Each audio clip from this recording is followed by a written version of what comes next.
as well as the kind of challenge that we're facing with West Nile. Unfortunately, the administration's budget steps back when it comes protecting the public health while purporting to provide more funding. As of this morning, there were 1,965 human cases of West Nile virus reported from 32 states and Washington, D.C. At least 94 of these patients have died. Our concern for the human toll of this disease is enormous. Clearly, it's not a problem just for the people who have been diagnosed with the more severe forms of the illness, but for every case of the severe encephalitis, there are 150 additional people who've been infected, and about 20% of those have milder symptoms of the disease. Of course. You said use mosquito. The infection arrived in the United States in New York City in 1999, and you can see here in the blue the areas of the country that were involved with West Nile during 1999. In green, the spread in the year 2000 up and down the East Coast.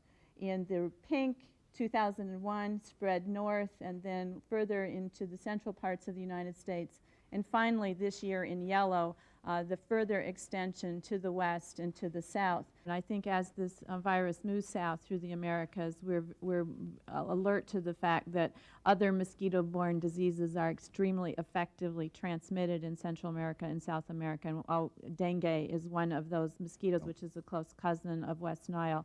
Dr. Goodman and Dr. Fauci, How close are we to the development of a vaccine on this? The phase 1 trial where we put it into humans and start determining safety are going to be underway imminently.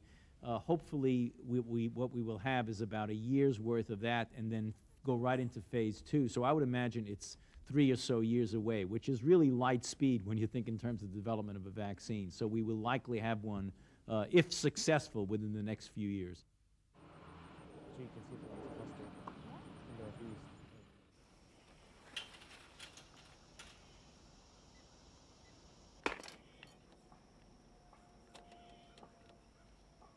You can see lots and lots of bugs.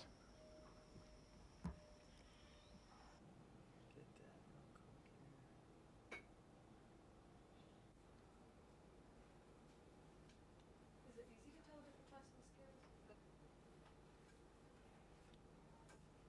This is really part of the continuing spectrum of the threat of emerging and re-emerging diseases, be they naturally occurring diseases or diseases that are deliberately perpetrated on society in the form of bioterrorism. It's all part of the program of understanding the relationship between emerging diseases and their human hosts. This falls right in the middle of it and is a cogent example of just yet another thing that we, the human species, have to face, from the flu pandemic of 1918 to the AIDS epidemic, which we're still in the middle of suffering from that, to now a new and a re-emerging disease. you've emphasized the importance of what